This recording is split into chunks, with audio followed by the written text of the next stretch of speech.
Ciao, ciao, friends. A special video tonight with a very special guest, all the way from Toronto, Canada, the queen of Calcio, Italian football Twitter, Lex. What's up, Lex? And how are you doing today? Hi, I'm great. Thank you so much, first off, for having me on your show. I'm super excited to be here. I think it's going to be great. Perfect. So the reason that I wanted you on this particular episode is because we're going to be discussing about Vincenzo Italiano and, of course, Bologna's Coppa Italia win, which I believe is after 51 years, and everything that comes along with it. Lex, for me, the first time that I saw Italiano was with Spezia, and he got them up from Serie B to Serie A. Of course, troubled Roma a bit. As an upcoming manager, what did you make of Italiano's time at Spezia, and then of course when he moved to Fiorentina? So I actually started following Italiano, and that's when I really started to love watching his teams play and watching his style, was when he was at Spezia, particularly when he miraculously kept them in Serie A for a second season. I think everyone had them as the club that was going to get relegated, but he somehow managed to keep them up, finished 15th, and also play an attractive, fearless style of football at the same time. And when he was with Spezia, actually, it was the first time in their club history that they had been promoted to Serie A, and he did that in his first season with them, in one season in Serie B, and moved them right up. And so, yeah, like I said, just kickstarted a great career for him. He had some success prior to that as well, with winning the Serie C playoffs with Sartorii. So he seems to be becoming a serial winner here, right? So I'm really happy for him. Like I said, I've really been a huge fan of his. Absolutely. And like you mentioned, his brand of football is something that, I really want all the casuals to kind of follow, because the casuals typically think that Italian football is defensive. They throw around the word catenaccio, often.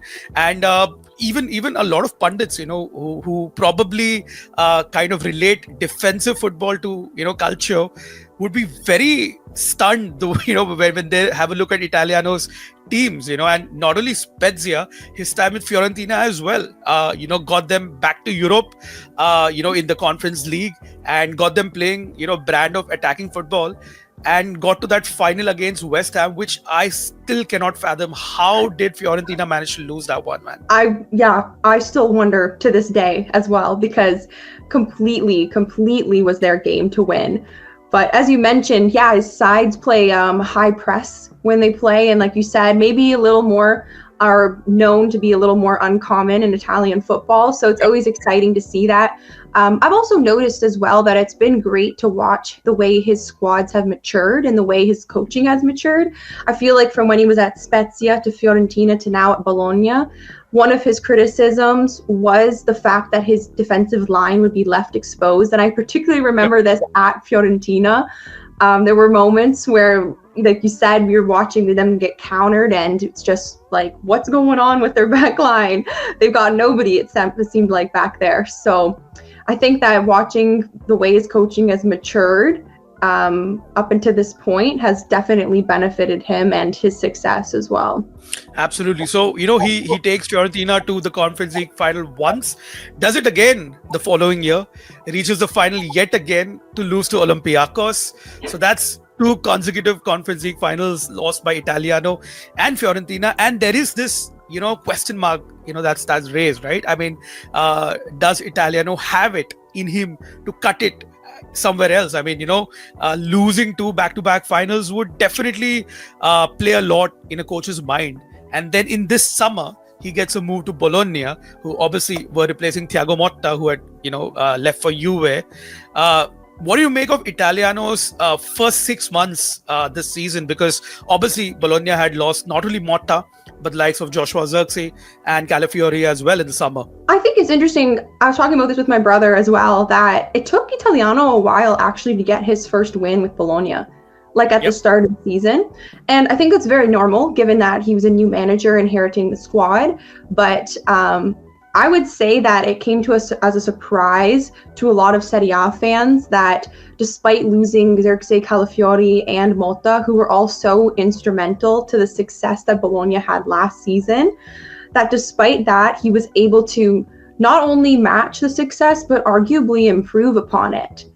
Yep. I think that making Champions League is a accomplishment in itself for a club like Bologna, but winning a trophy like the Coppa Italia, like we mentioned earlier, first time in 51 years, I think if you ask the fans, they would arguably say that that was a greater feat for their club. So I think, yeah, it's been really interesting to see how he's managed them this season. And as you mentioned about the finals, I know he was becoming a little bit of like a serial final loser here. I think that it definitely was bringing some questions forward from a lot of people in terms of whether or not he's able to do it, like you said. But I think I would argue that those Fiorentina squads that he was able to bring to those Conference League finals, I think he was overperforming with them to begin with. And as we speak about like in football in general, so many things are, you either made or broken by moments.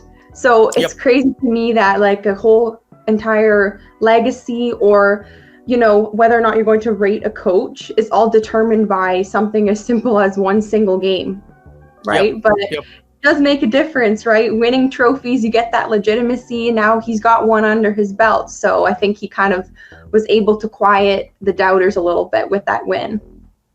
Absolutely. My assessment is that it took him time in the first 6 months, which is very obvious, because he's a new coach, it's a new setup. And then they were playing the Champions League as well, which probably, it drained a lot out of the players. And they were still figuring out Italiano system, the players who stayed over the summer. And of course, the new players who were brought in, which we'll get to in a minute. But I think that Champions League really kind of helped all these players. And you saw towards the end, I think it was a Liverpool game, even though they lost that game, I think they really stood up and put up a really brave performance at Anfield. And then towards the end, you saw that they beat Dortmund, who obviously were Champions League finalists the previous year. And then at the turn of the year, you saw Italiano's Bologna go on this fantastic run that has propelled them now into the top half of the table. I mean, they were, I think, 9th or 10th towards November, December. And then come the turn of the year, suddenly everything, falls into place. And then you see the Italiano ball, like you mentioned, come into full force. And that's where I want to come into the recruitment of Bologna, which has definitely helped Italiano. So how much plaudits do you give the likes of Sartorii, the Maputo, the Saputo group, who own Bologna, and Di Vaio and all these other guys who are behind the scenes and helping Italiano and Bologna? I would say you have to give them a great deal of credit. I think that the role that both the owner, management, sporting director play in a club, especially nowadays with modern football, is so instrumental to how well the club does and how well they're run.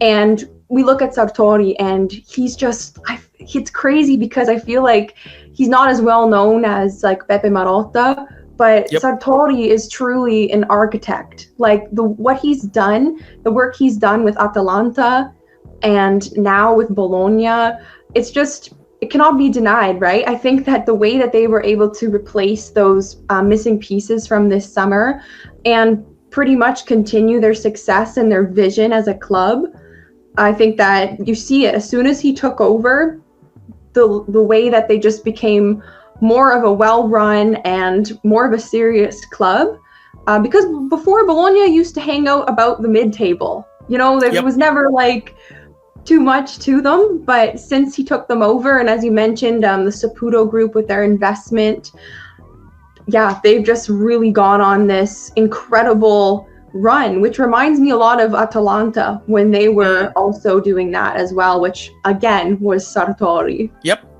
So, there's a lot of comparisons and, I've read headlines and tweets saying that can Bologna be the new Atalanta, which I think is a fair shout given the way that they run very, very sustainable way. The Atalanta model is extremely sustainable, and you have the architect in chief with Sartori there. And despite losing Calafiori, they replaced him with Miranda, who slotted in brilliantly. Of course, Xerxes went to Man United. They got in Castro, who's been really great for them, already linked with the move to Internazionale. And just overall, the continuity with Lewis Ferguson coming back, in the center of the park, extremely crucial. The likes of Lukumi and Biokema over there in the middle. So, a solid foundation for Italiano. And coming to the Coppa Italia final, now, you saw Milan Bologna play on Friday in a league fixture, which Milan comprehensively won. But you saw Italiano resting the likes of Orsolini, Endoy as well. Sorry, Endoy. I think Orsolini was playing, but Endoy was rested for the league game. So, somewhere I just felt that Italiano did not want to lose another final. What did you make of the game, the Milan Bologna game, the Coppa Italia final? Yeah, I mean, I didn't get to watch the whole thing live, unfortunately. So I watched some of the highlights and recording afterwards. But as you mentioned, I thought, yeah, he definitely did not want to lose another final. That was very evident. I was super happy for Ndoye. I think he's had a fantastic season. So the fact that he got the winning goal is excellent for him as well. I mean, the way that Orsolini and Ndoye, Castro have all been performing under Italiano is another testament to what he gets out of his attackers, right? So I think, like I said, Ndoye scoring that goal was just very symbolic, and it was the right guy to get the winning goal. I was really happy about that. What were your thoughts on the match as well? I think it was a very hectic opening. I think Milan should have scored in the opening 20 minutes. They were definitely the better team coming out of the blocks, and you saw Skorupski making a couple of saves. Of course, Skorupski playing in his old hunting ground, the Stadio Olimpico. I felt that Italiano kind of adapted to the situation. After Bologna got that goal, for a change, he shut shop. He kind of un-Italianoed himself, and he went to solidify his defense and his midfield, removing attackers, because he just wanted to protect the lead at all costs. And it didn't help that the Milan attackers stopped pressing. The likes of Leao, I think Chukwueze was the only bright spark towards the end. But I think there was a determination that Bologna brought to the pitch, and I think that's a huge testament to Italiano. The way that, like you mentioned, he's matured as a coach as well, and finally he's got the cup win that he's been waiting for after 2 consecutive losses. In the 3rd year, he's finally got a trophy on his hands. Lex, where do you see Italiano going from here? Let's gaze into the crystal ball. Do you see him continuing another year with Bologna? Yes, definitely. I think it would be the smartest decision for him. I just think that, just become like Gasperini, basically.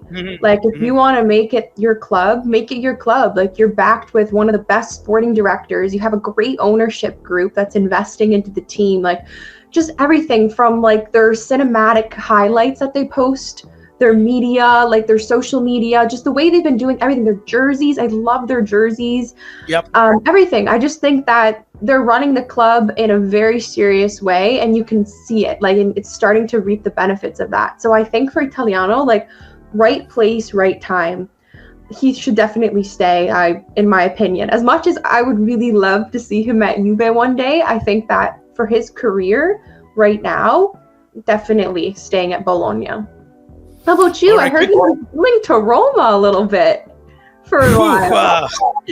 Yeah, I mean, to be honest, the way that the champagne football that I grew up watching under Spalletti, I mean, Italiano brings that style, the La Magica, back to Roma. I mean, I would really love to see what Mattia Sule, Dybala, once he comes back from injury, the likes of all these attacking players do in an Italiano team.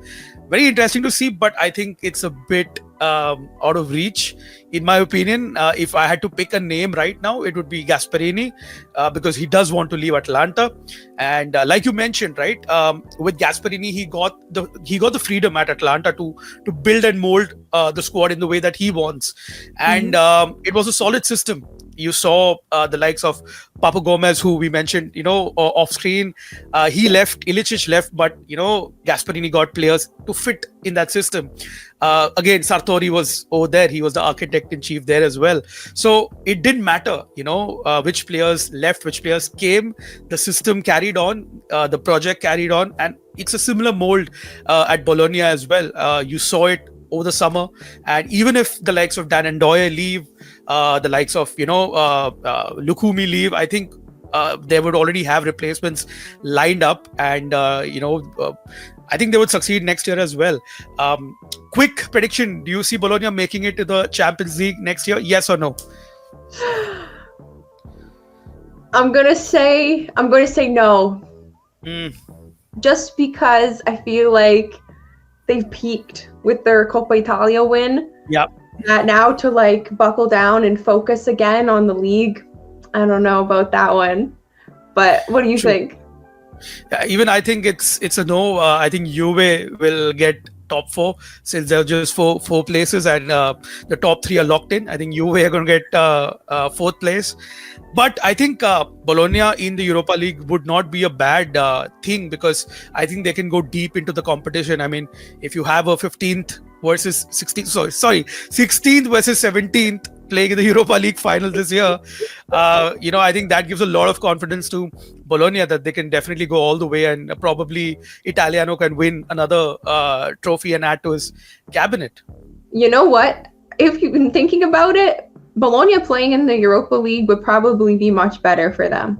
Yep. For Yep. their aspirations, as you mentioned, especially now that the Champions League teams don't drop down into the Europa League. The Europa League is much more manageable to win, much more attainable. So, yeah, Absolutely.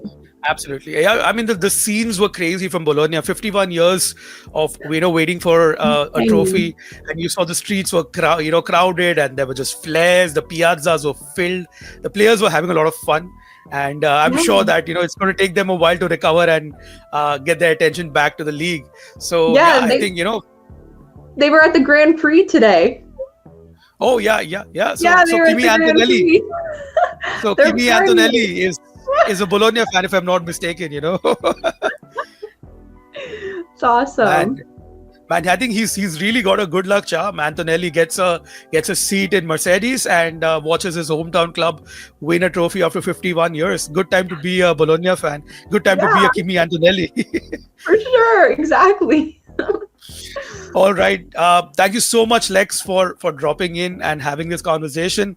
I think as a Calcio fan, as an Italian football fan, you would really want Bologna to go, from strength to strength and carry on the good work that they've been doing over the last couple of seasons, and probably carry the flag ahead in European football for Serie A. So thanks a ton, and I would definitely want to say like, share, subscribe, and your final thoughts before we close this video. Thank you so much for welcoming me here, and it's been really cool to talk about the Bologna story. I think it's one of the most impressive storylines in football right now, and to speak about Italiano, my fave coach. So thank you so much for, like I said, having me on your show, and that's it. You can find me on the All Juve cast. It's a Juventus podcast. If you're a Juve fan and interested in anything Juve, I'm on there. And I'm also, you can find me at dybalexa as well on Twitter, Instagram, and TikTok. I'll leave all the links on the description box, so whoever's watching can definitely follow and support the work that Lex does. She's also a coach as well, and I think following the Italiano model is not a bad way to go forward. Here we go. All right. Thank you once again for watching, everyone. Like, share, subscribe. Like I said, until next time, it's ciao, ciao.